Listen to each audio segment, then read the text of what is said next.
This evening, and it's great to see some familiar faces there. Seeing Ciarán Murphy and a couple of others coming in there to the webinar tonight as well. As Emer would have said, both myself and Joe work for Cara, so I'm not sure how much you know about Cara, but we're a national organisation. We have a base in Dublin in the National Sports Campus, and then in Tralee and IT Tralee. And I suppose our real ethos of our work is around capturing the voices of people with disabilities and supporting them and advocating for their inclusion within sport and physical activity. We try to tailor our work just to kind of advocate and match those voices and take action on what we're hearing from people with disabilities as well. And really kind of what we're trying to do in support of you guys as an NGB and clubs and the local sports partnership as well is to increase the quality of opportunity for people with disabilities and also the quantity of that opportunity as well. And so that we get to a stage where a person with a disability in Ireland has multiple choices of the activities and the sports that they want to take part in. And they have that within a local reach of their home, wherever they live within the country as well. So that's the ideal, and that's what we're all working towards as well. As Emer said, tonight's really an introduction to the area of disability awareness and inclusion. So we'll talk around kind of the fundamentals of it, give you hopefully a clear understanding of what a disability is and an impairment, and maybe challenge you around thinking about some of the barriers and the challenges that people with disabilities face when they're taking part in sport and physical activity. We're going to try as much as we can to reflect it back on your own sport and make it relevant to the areas of work that you guys are engaged in as well. And hopefully by kind of the end of the workshop, we'll have some time for questions and any kind of additional information that you might need as well. So hopefully you'll enjoy it and it'll be a nice kind of interactive experience for you as well.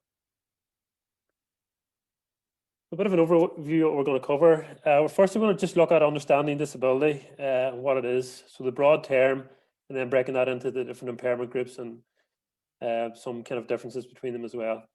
We look a little bit into perceptions then, and maybe looking at maybe the impact of perceptions on a person as, and how that can be a negative thing. We look at a little bit around language and terminology. Joe's going to take you then for the communication etiquette and really looking at what are the best things to be, what's the best approach around communicating with a person with a disability and the type of information that you may need to get from them as well.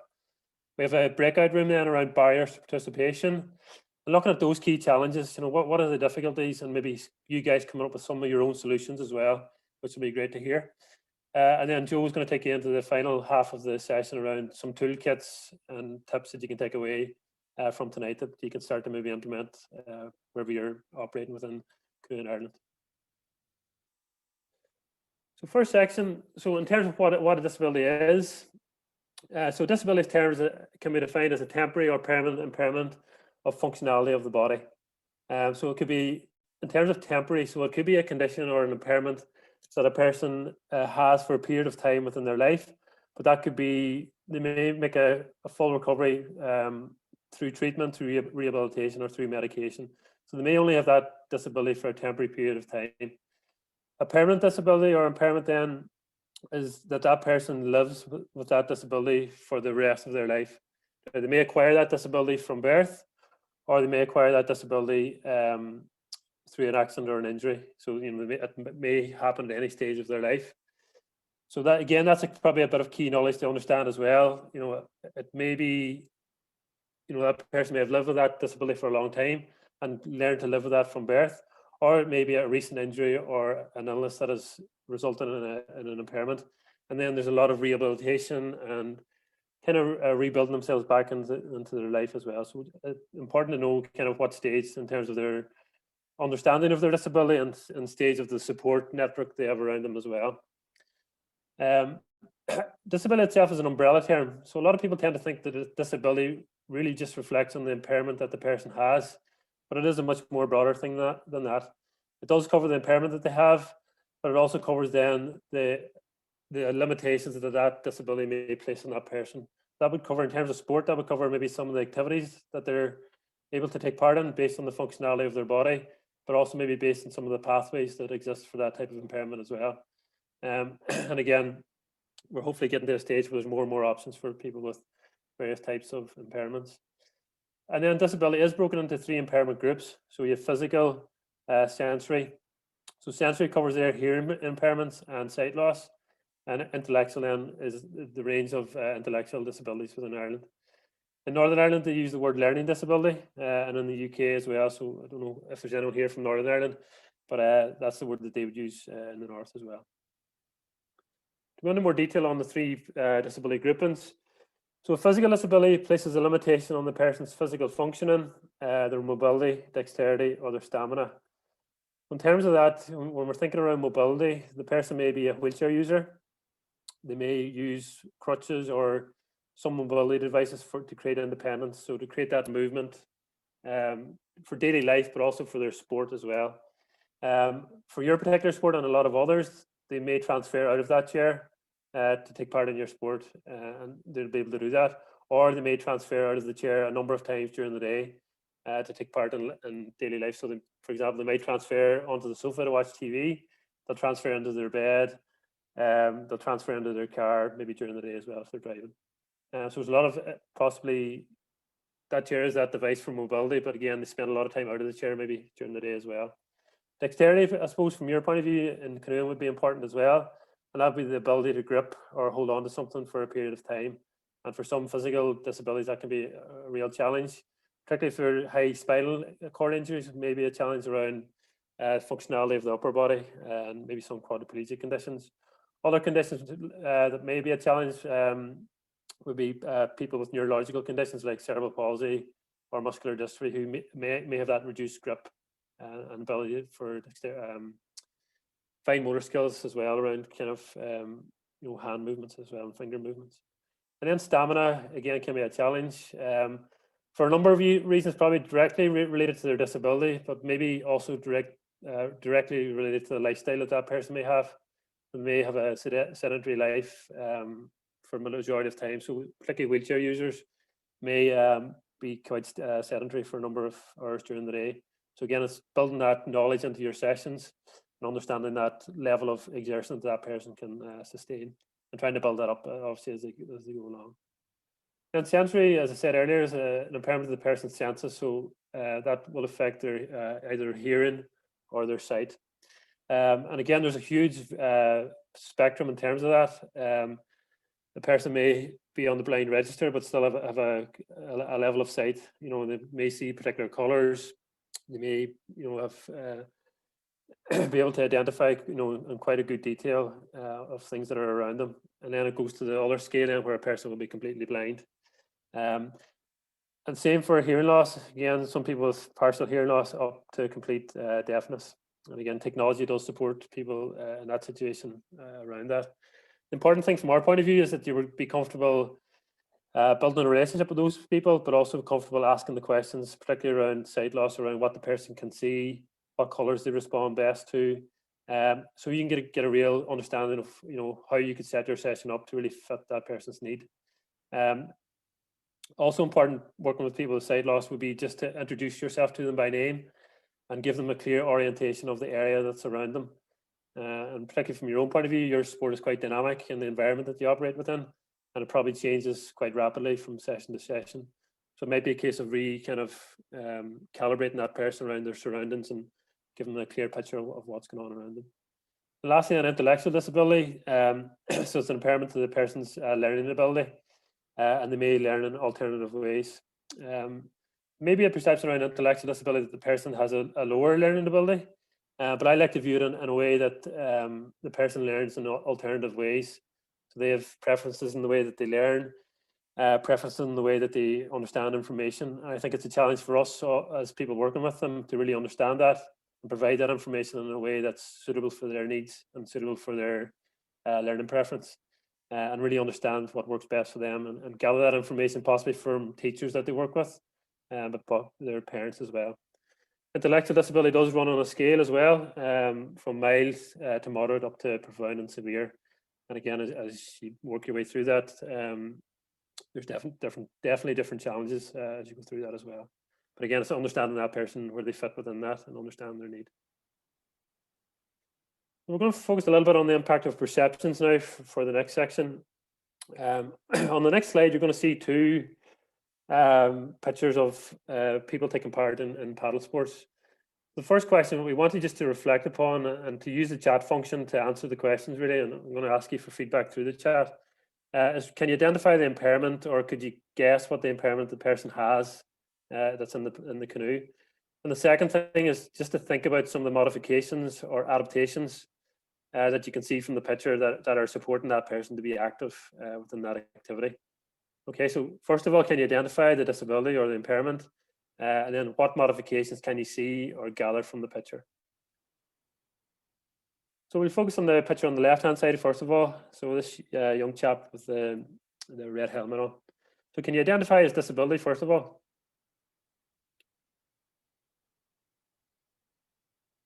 If you just pop anything in the chat, or yeah, perfect. Thanks, Dan. So Down syndrome. I don't know, we're guessing, like we don't know an awful lot about this young fella, but we're guessing from what we can see from the picture that he has an intellectual disability and possibly Down syndrome. What about adaptations or any modifications that you can gather from the picture? How that activity has been, maybe how he feels supported within that environment, or what the coaches or the instructors working with him would have been working on, or thinking about when they were setting that up. Yeah, great. So a coach double there. So the coach or buddies with them in the paddle. Paddle support, yeah. Double kayak, yeah. So there's that person there who's guiding them. I don't know the man in the picture, but I would imagine he's an experienced instructor. Good knowledge around the sport itself, and probably good knowledge around working with that child as well. Yeah, so perfect. So what we're trying to get across with that picture there is there's very small modifications to the actual activity. Some possible paddle modifications, maybe a lighter paddle, double canoe, and having that buddy there with them, just supporting them, keep reassuring them, keeping them safe. Possibly doing some coaching within that environment as well. Reinforcing some of the coaching points that he might have learned while he was on land, and then he's transferring that into the water. So that constant reinforcement, communication, and probably reassuring him that he's having a good time as well. So he's getting that maybe feedback from it and seeing the enjoyment that the child is having as well. So that's one, definitely good options there, and good ideas coming through the chat as well. So we'll focus on the second picture. So an indoor environment this time. We'll focus on the guy in the canoe there. First of all, just to identify his disability. We don't know for sure, but is there some clues within the picture? Yeah, thanks, John. So wheelchair user possibly a spinal cord injury. Yeah, great. So we've identified as a physical disability, spinal cord injury, possibly a wheelchair user. Yeah, so some of the things that you've identified there, so the riggers on the side of the canoe, the adaptive seating, as well, the chariot to get the canoe in and out of the water, but also to make a transfer probably easier for him as well, to get in and out of his chair, possibly into the canoe. Buoyancy riggers, yeah. I like these steps as well, on the side there. They possibly maybe use as transfer boards to support that person again from getting into the canoe and out again as well, possibly. Okay. Other things to maybe consider from that indoor environment would be the changing facilities there. So I would definitely imagine that the changing facilities are accessible. There'd be, changing facilities for a wheelchair user. There'd also be toileting and showering facilities there for him as well. And the fact that he's got into the pool, you would imagine that there's good access around that building as well, both internally and externally. So he's able to come along, park his car, transfer into his chair, push or be supported going into the building, and then actually maneuver his way through the changing room to the point of now where he is on the side of the pool, being ready to take part in the activity. So there's a process, maybe, from him getting from his house to the actual centre itself, and then actually getting to the point of where he's beginning the activity. Okay, thanks for your feedback through the chat there. The reason we brought those slides up was really just to show you kind of how maybe easy or what your initial perception might be around how difficult it might be to include a person, that with procedures and some thought around it, that it does become a little bit easier. And I know Joe's going to touch on some of the equipment that's available later on in the presentation, but at the same time, and Joe would agree with this, it's around being creative of what you already have and using the equipment to the best of its ability in terms of inclusion within your clubs, and then maybe accessing where possible some additional equipment that you might need. Okay, so we have a little bit of an individual task for you now. So you're going to see 14 phrases related to a person with a disability on the next slide. So what we want you to decide, this is your own task, so with a pen and paper, or even just doing it in your head as you're going through it. And you won't have to share your answers with anyone else either, just to reassure you. What we want you to decide, without knowing a lot about the background of language and terminology, what would be acceptable for you to use now as a word to describe a person with a disability, or if you were working with them, would you be comfortable using that terminology? So what we want you to decide on your sheet is to split it in half. On one side, you'll have acceptable words that you're comfortable using to describe a person with a disability, or if you were working with them. And then on the other side, you'll have words that you would think, oh God, I wouldn't use that word, or that wouldn't be good to use, or my gut feeling says maybe I shouldn't say that word. Okay, so you'll have a clear kind of difference on both sides of your screen or your page, hopefully. Okay, so those are the words, and again, some of them might be quite obvious to you, some may not be as obvious. So these are in the context of working with a person with a disability, or using them to describe a person with a disability, maybe to somebody else, like a coach or an instructor that you're working alongside.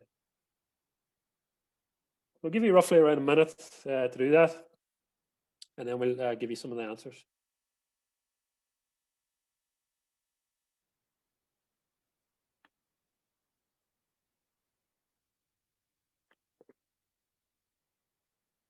Somebody's throwing cartoons on the screen there.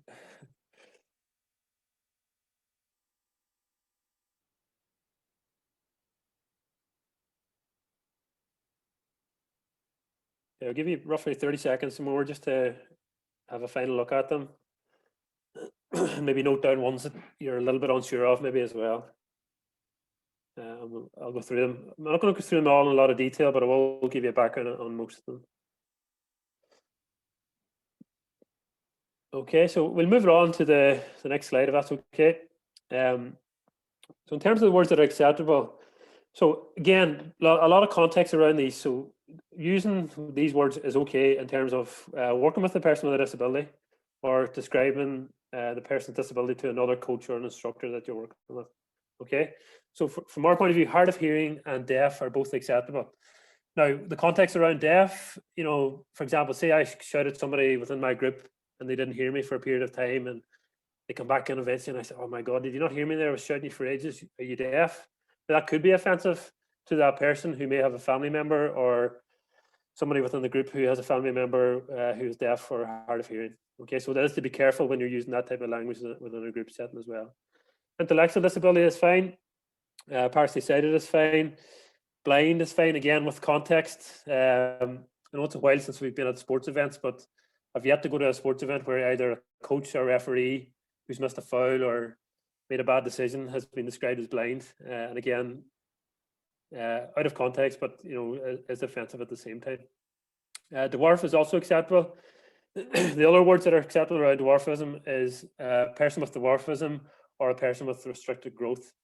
There's a number of dwarf sports associations. There's one in Northern Ireland, I know there's one in Ireland as well. And there's an international dwarf sports association as well. And they would provide sports opportunities and information for people with dwarfism.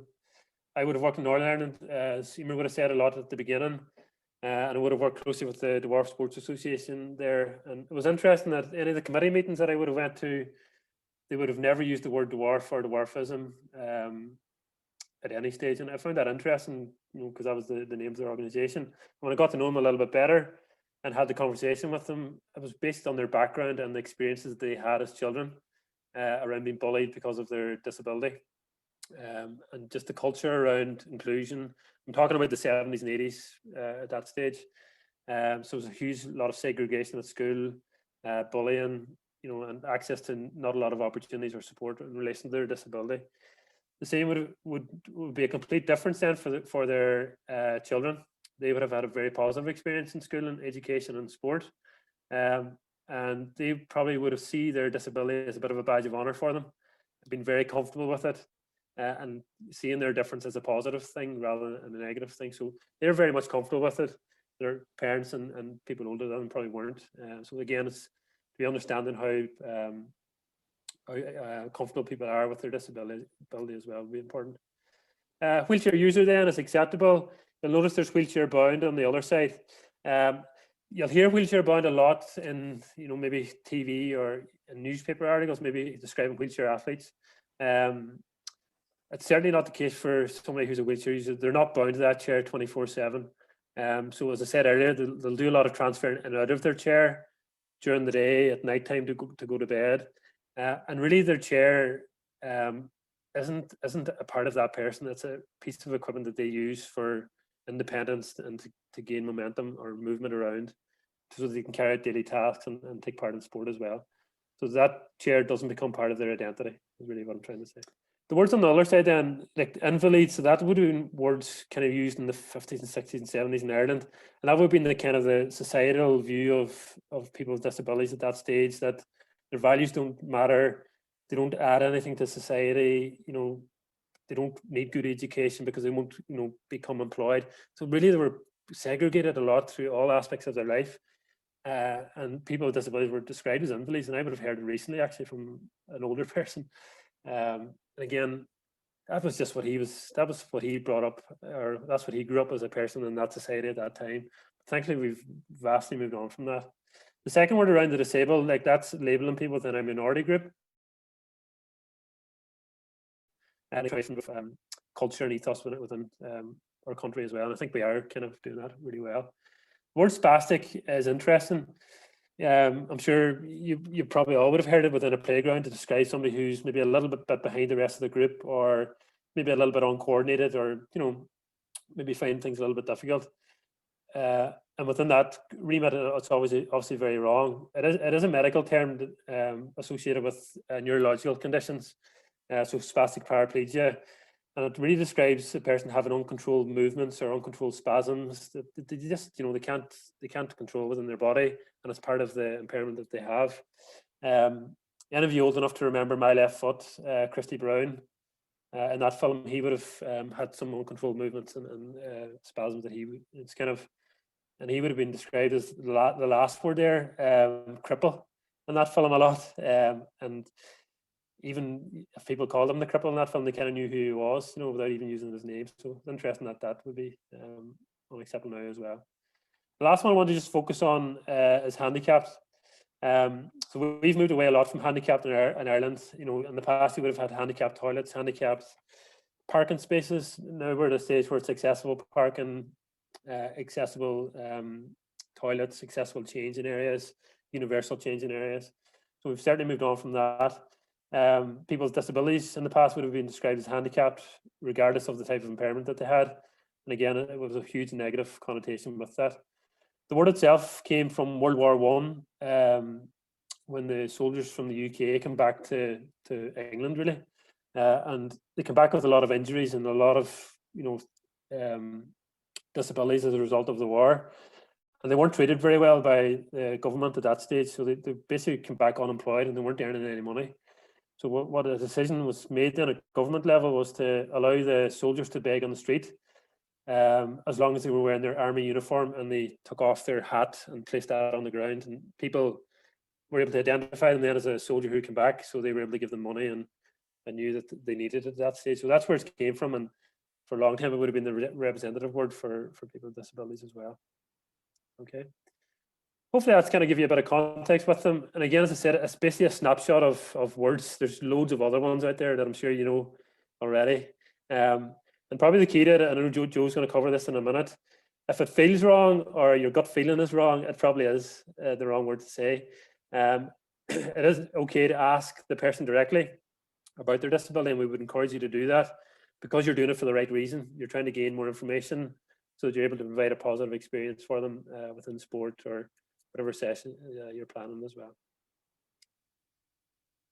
I'm going to pass you over to Joe just for the next section around communication and etiquette. Thanks, Oren, and pleasure to see everybody here. I can recognize a lot of faces, and there's a few names there as well that I'm recognizing. Okay, so just talk about the communication etiquette tips. I suppose just literally what we're talking about there is, the term of little person or anything like that. Find out the person's name and address them by that. Don't address them by their disability. As in, oh, that's the blind one over there. Get their name, okay, when you're communicating. And I think that's the most important part. Etiquette, we're just talking about, you guys are already here. It's like preaching to the converted already. You've got the manners to come on and learn a little bit more, which is absolutely fantastic. If you just move on there, Oren, please. So as I was saying there, these are just a few tips, okay? We already know them, but I think sometimes, or even around the language aspect there, sometimes people are a little bit nervous, or they don't feel comfortable around maybe a person with disability because they don't know how to address them or how to speak with them. So just find out the person's name first, and then, as Oren said, we definitely recommend you asking the person about their disability. They are the experts of their own disability. They will tell you absolutely everything you want to know. Okay, and focus on what they can do rather than what they can't. If you see a wheelchair, don't see it as an obstruction. See it as an opportunity of what you can learn about teaching this person, whether it's kayaking, canoeing, or whatever it is. Okay, speaking to the person. So many times in how many practices I've seen, maybe there's a parent or a carer or a sibling with them, and the maybe instructor is speaking to the carer or the sibling rather than the person that's standing there taking part in the activity. Look at them and communicate with them. Okay, the other person is there maybe just tagging along. They mightn't actually be assisting them at all. They're just accompanying them for the day. So ensure to speak directly to the person. As I said there, focus on the person's ability. If you just see the wheelchair as an obstruction, and you go, Jesus, and this person wants to go stand-up paddleboarding, there is a way of taking them stand-up paddleboarding. Okay, there's different photos out there where there's a hippocamp chair. It's a nice long low wheelchair where you can attach the hippocamp chair to the stand-up paddleboard, not attaching the person to the chair, but their mode of transport to the paddleboard. Give them a paddle and let them work away. Okay, and I know Cara Murphy has done plenty of sessions like that. Don't assume if an athlete has an intellectual disability that they're not understanding what you say. Say it, give them a little bit of a chance to comprehend it, and then after a while, just ask for a thumbs up whether they are understanding what you're saying or not. Okay, and then using the person first language. Okay, so what we say here is, if we're talking about autism, we don't in Ireland we don't say the autistic boy. Okay, we say Connor has autism. Okay, we don't say the disabled athlete. All right, we say the athlete with the disability. So it's the person first you're always speaking about. That's the important part. That's the important part. You're dealing with the person, not their treatment, not their disability. You're dealing with them. All right. Okay, Oren. So this is a really nice quote. I think Oren and Brenda got it there. Was it last week? I think Oren, from a presentation. If you talk to a man in a language he understands, that goes to his head. If you talk to him in his own language, that goes to his heart. Okay, free to copy, lads. You can take it if you want it. I think it is really powerful. Okay, as I said a while ago, person first language. Get to know the person, and I know from working in centres, many times a bus might rock up and you mightn't expect a person with a disability coming in the group because the teachers haven't made you aware. All right, all you have to do there is take the person, chat to the person, maybe if the communication is an issue, speak to the teacher or the assistant or the SNA, and ask them about their abilities, okay, and maybe figure out a way of how to integrate them into your program with the rest of the kids. Don't segregate them. So many times I've seen a child with a disability taken away from the majority of the group because the centre wasn't able to cater for that person. Thinking outside the box, and asking, do you think you'd like to take part in this? Because we can try and do this for you, okay? If you're unsure about anything, ask the person. Absolutely. They will tell you right there and then, yes or no, they don't want to do it or not, okay? The comment coming in there, from my experience in research conducted by other organizations, identity first language is generally preferred.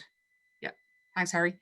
Yeah, so if anybody has any questions, that was only a short snippet. I just don't want to keep you too long, guys. But it's getting to know the person. If you find out 24 hours in advance that you've got a group coming in and one person has a disability, get on it straight away, contact the booking organization and get as much details as you possibly can about how you can include everybody in the program. Okay, Oren. Great, thanks, Joe. Okay, so we're going to move on to barriers to participation now. I suppose you've heard enough from myself and Joe now at this stage, so we're going to get you guys kind of working together and speaking with each other, hopefully as well. So I know Emer's going to set up some breakout rooms for you.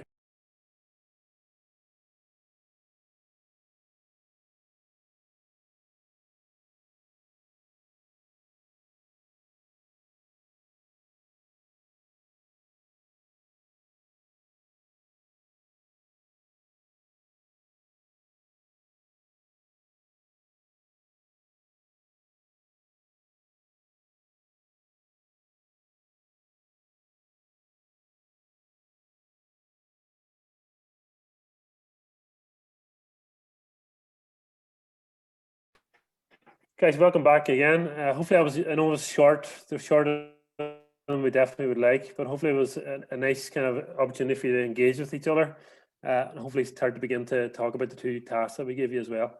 We're not going to take an awful lot of feedback, but was there any kind of key things coming through, or anybody comfortable maybe sharing some of the discussions that we're having within their own group? If you're happy just to unmic yourself or unmute yourself, sorry. Maybe just cover some of the key points that you were discussing. Yeah, we were in group 4 doing the personal David here. We just very quickly got a chance to have a quick chat, and we were talking about like managing expectations of the sport. So we were talking maybe like if you're looking up YouTube of kayaking or canoeing, it's usually lads running level 5 water or dropping off waterfalls and high adrenaline. You never really see the videos of people just having a nice, enjoyable flat water paddle, and the perception and fear that people could be coming to the sport with. So, you know, it's probably lack of role models for people with disability to come to the sport. We were saying, you know, like if someone's coming to a club or to a centre, to have the instructors or the people that they're liaising with to express confidence to them and show them that this is going to be a great fun day, and not be like, oh God, okay, what are we going to do with this lad, or what are we going to do with this girl? and just be able to create a safe learning environment and fun place for them to have the perception of a great day. Because if they're not enjoying it, they're not going to want to come back to it, and we've lost them already. That was as far as we got. I think that's the key. I think you've touched on it there, keeping them safe, but creating that enjoyable experience for them and building that trust between you and them as the instructor and the participant, but also possibly their parent or guardian as well. So I think certainly that definitely be the right approach.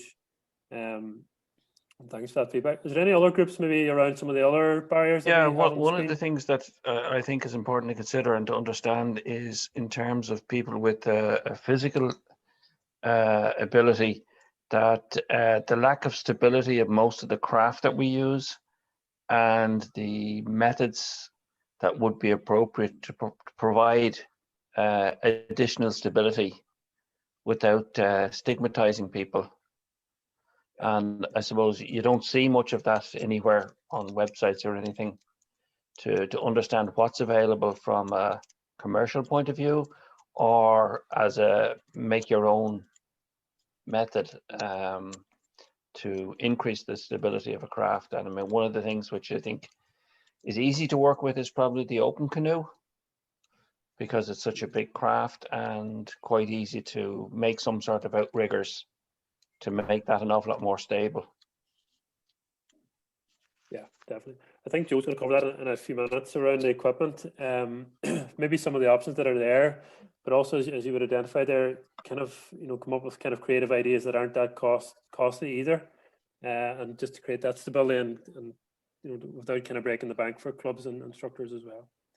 Guys, thanks a million for that feedback. I know we're just under pressure for time. We would like to get more from you, but hopefully we'll have that opportunity at the end to kind of wrap up the discussion and answer any further questions or information that you're craving from the session tonight as well. So those are just a list of kind of what we would have identified. These are general now, these are not very sport specific. And I'm sure a lot of the conversations that you were having, we're talking about these things already. From our point of view and from listening to different sports and different people with disabilities as well, the ones that are generally the most difficult to overcome are the personal factors and the attitudinal barriers. Because you're asking for a lot of behavioural change there, possibly, and maybe some change of culture and ethos within organisations as well. These attitudinal barriers are in reference to the person with a disability themselves, possibly, their parents, but also the people working with them as well, around maybe their lack of knowledge or fear of the unknown, working with a person who may have a disability, and maybe you haven't worked with that type of person before as well. The personal stuff then is generally related to the person with a disability.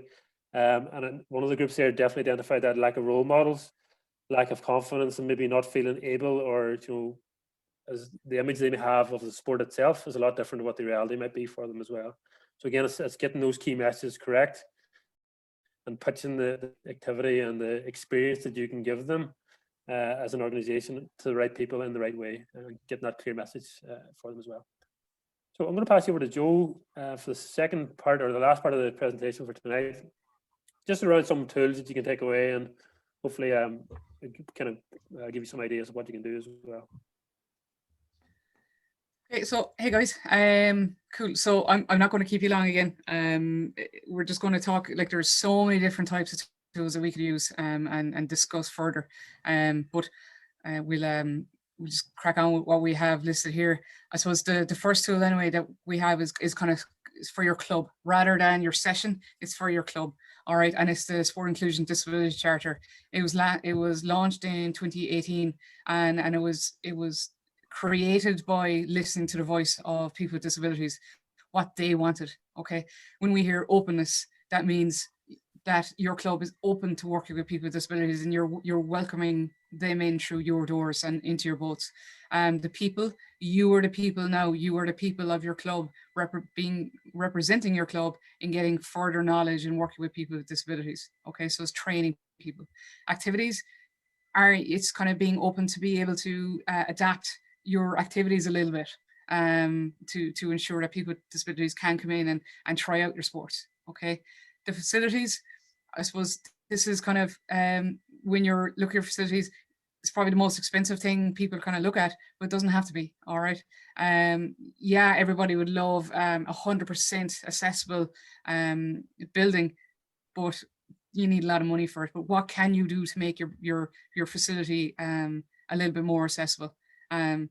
Is like, rather than having to go all the way, you know, there's some leisure centres I know, the person with a wheelchair has to go all the way around the building, huge building, 25-metre pool in it as well, all the way around, has to come in through a plant room, right? And access, come into the pool that way. You know, is there a different way of getting a person to the activity rather than going all the way around, so where only staff should be? Okay, that's kind of what the facility is.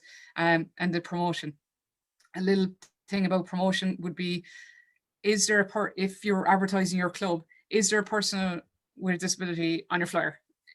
You know, are you showing that you're open to working with people with disabilities? Your say your leaflets or your flyers. Actually, I just want everybody to do a little small task right here, okay? With your pen and paper, all I want you to do is write your name, your first name in capital letters. That's all I want you to do. So whatever your name is, just write it all in capital letters. And all I want you to do is follow the shape of your name with the pen. Okay, so just go around your name, follow the shape of it. It's all capital letters. Okay, all you should see is just an ordinary rectangle. Yeah. Now this time I want you to write your name, capital letter first, followed by small letters. Okay. Now do the same thing again. Follow the outline of your name with your pen, and you'll see that there's actually a kind of a shape to your name when you do that. For a person with a visual impairment, if all your text is written in capital letters, all they can see is rectangles. Okay, this isn't for all visual impairments, this is just an example. But if they can recognize words through their shape, that's a little thing about promotion. The charter is what we ask of clubs is to sign up to the charter. It does not cost anything, but it's a guiding tool as to what you guys can do. What I'm going to do is I'm going to get a link into the chat function, and I'm going to show you the video of the actual charter. So if everybody could click on the link. We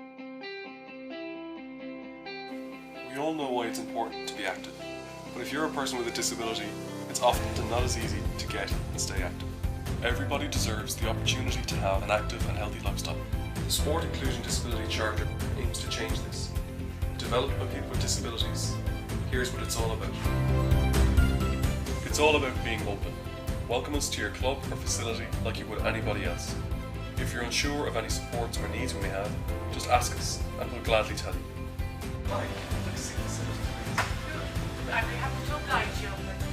It's about people.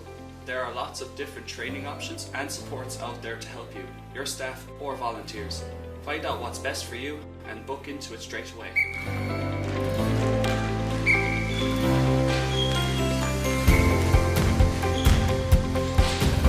It's about your activities. Sometimes all it takes a very small change to make your activity more open to everyone.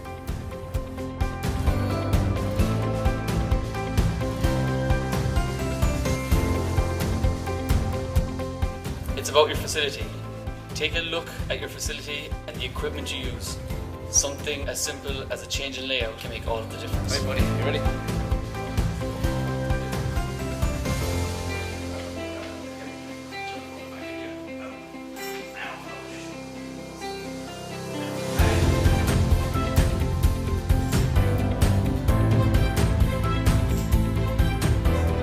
It's about promotion. However, you normally advertise your activity if it's social media or a poster or your website.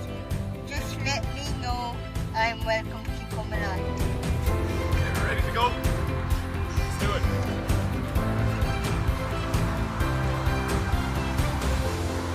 By adopting this charter and making small changes in these 5 areas, you will be playing your part in making this a reality. To find out more, go to caracentre.ie and sign up today.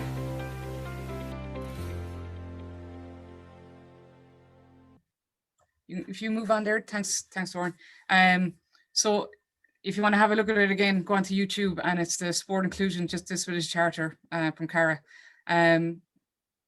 as I said again, look, it doesn't cost anything, but we've over, I think, Oran has gone up to 1,100 clubs around the country at the moment that have signed it. 1,200 now, I think. 1,200. Which is absolutely amazing. And you'll receive just tips on how to make your club a little bit more accessible. And we're here to help as much as we possibly can. So we all love our stand-ons, and I think in kayaking there's clap and everything like that. But in Cara we use the tree model in instructing in a session. Okay, so there's so many different types of models you can use. Ken Black developed this I think back in 2012, and he also created a model called Steps, but this is what we use here. So the tree model, so T is your teaching or your coaching style, instruction style, or rules and regulations, E, equipment, and E again for your environment. So in a kayaking, rowing, stand-up paddleboarding, whichever you want, the T, an example of your instructional style. If you're dealing with a person who may be hard of hearing, you will see that they will focus more on the manual aspect of the demonstration. Okay, and that's where you'll be putting your attention into. Your teaching style, if you're working with a person with a visual impairment, maybe you need to be very clear on your verbal instruction. So there's different types of tips you can get. Okay, rules and regulations in working with people with disabilities in water sports. Time, you might change the time. You might allow the person to have equipment or not have equipment. You may allow assistance. Okay, so there's different types of rules here. The equipment. What you want to think about here is maybe the surface of what you're going. Is it even ground? So is there a slope to get into the craft? Okay, you need to be aware of that. Do you need different types of equipment to help the person into the craft? All right. Are you the equipment? Do you need a shelter? Okay. And I suppose when we're talking about environment as well, maybe we're thinking about, is there distractions in the area? Is the area shared by another party? The weather conditions you need to plan and ensure that the area where you're going is suitable for the participants. Now, I know as outdoor instructors, every morning out of habit, you're going to be looking at the weather anyway. You're going to go, oh, and you have your favorite weather apps, whether it's AccuWeather, Windy, whatever it is, you'll be able to get a nice look in to see what's going to be more suitable.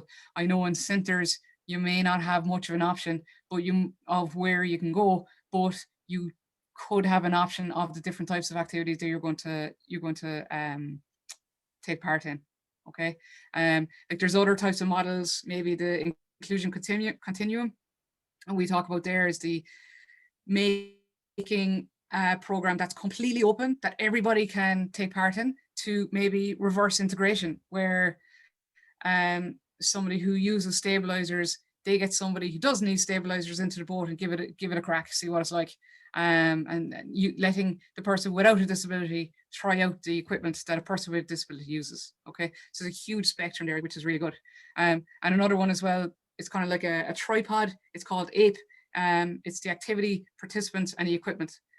And if you don't have one of them, it's going to fall over. All right, on to the next one. Okay, now first thing looking at this one, I saw this equipment before, and I was like, oh my god, all the fancy gear. And then I was thinking, oh mother god, what's it going to cost? Not in any way, shape or form are we promoting the fact that you need to spend a load of money on fancy new equipment. You don't at all. It's lovely to have. It's been tested and all that type of stuff. It looks the part. But these are examples of what you can buy out there. And I think the website is creating ability in the States where you can get actually the majority of this equipment. But you can imagine that there's a lot of pieces of equipment copied and made for people in clubs all around the world to kind of look like this equipment, but it still gets people involved in kayaking, canoeing, whatever it is. I know that there's in the bottom left-hand picture, it's a really fancy upright chair. It's very good for stabilization, and it gives stabilization to the back, left and right sides.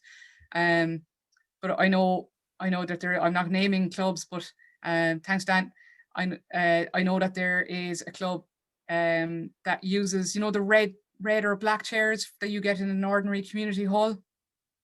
Take the legs off them and put it onto the bench on a canoe, and you can use straps to strap it in. There you have your back support.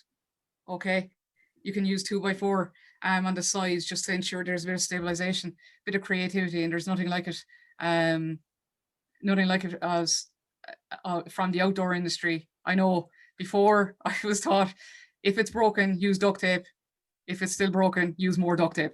It's all about improvising on what equipment you have, and just ensuring that, do you think the person is going to have a bit of fun in their activity, and ensuring that they're safe. Okay, you'll see that the bottom right hand corner is a man, he's amputee in the right hand side, and he's got a piece of equipment that latches onto his right arm above his elbow, straight onto the paddle. Okay, which is great. There's other pieces of equipment as well that you can get. It's called a paddle pivot. Definitely, I've seen homegrown, homemade things as well, where a paddle is rested on top of a little platform, and the person doesn't have to carry the weight of the paddle. It just uses the paddle in the directions that it needs to go.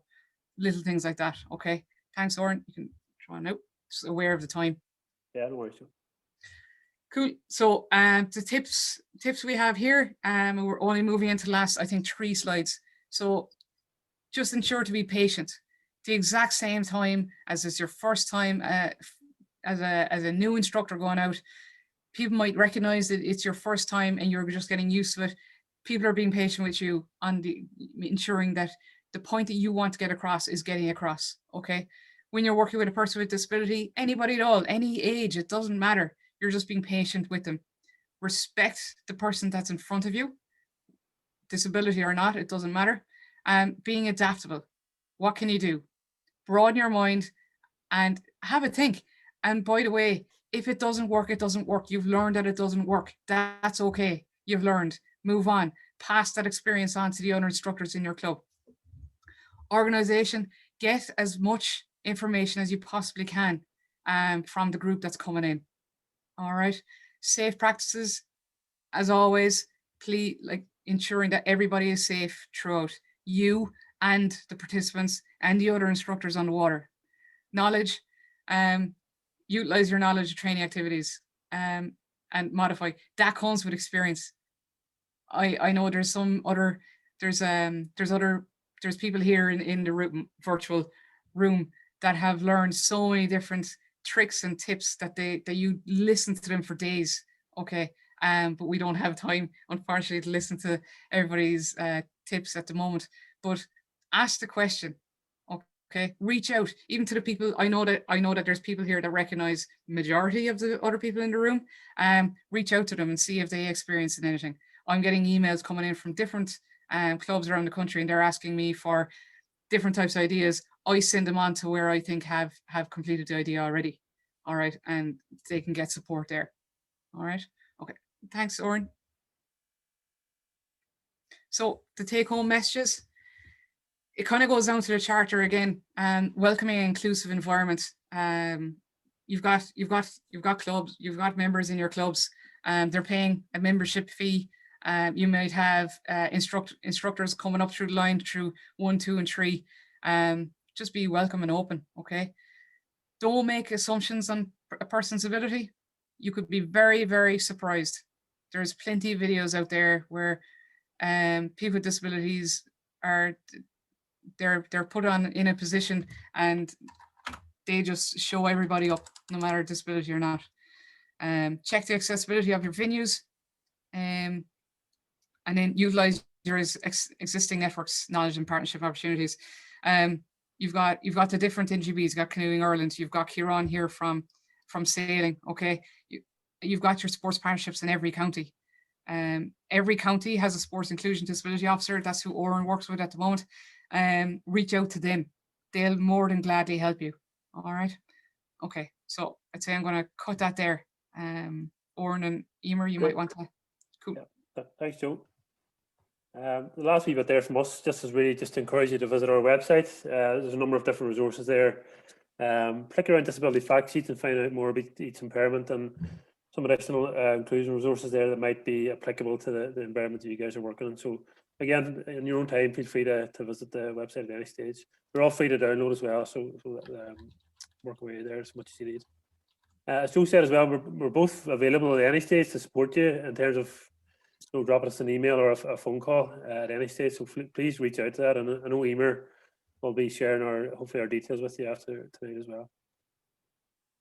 I'm going to pass over to Emer just to cover just some of the upcoming modules that are available for you in the next few months. Thanks for that, Oren. Yeah, so as I said earlier, this is the first of 6 webinars which we'll be running this year, and that will continue on each year. We'll try to expand on that and go into a bit more detail and look at more specific disabilities based on the demand and requests for different webinars.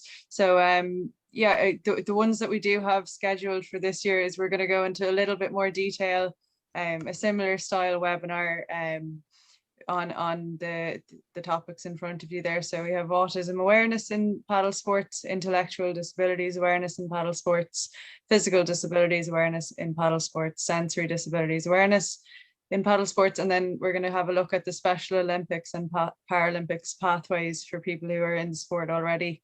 And that's around the different cycles for competition as well. We'd like to really help our members understanding how they can get people in their club into those different pathways as well. So there is a lot of work. We're at the very beginning of this journey, and I suppose tonight was the first one of these. So hopefully you guys did enjoy it and learn a lot from it, and we do welcome your feedback on that as well.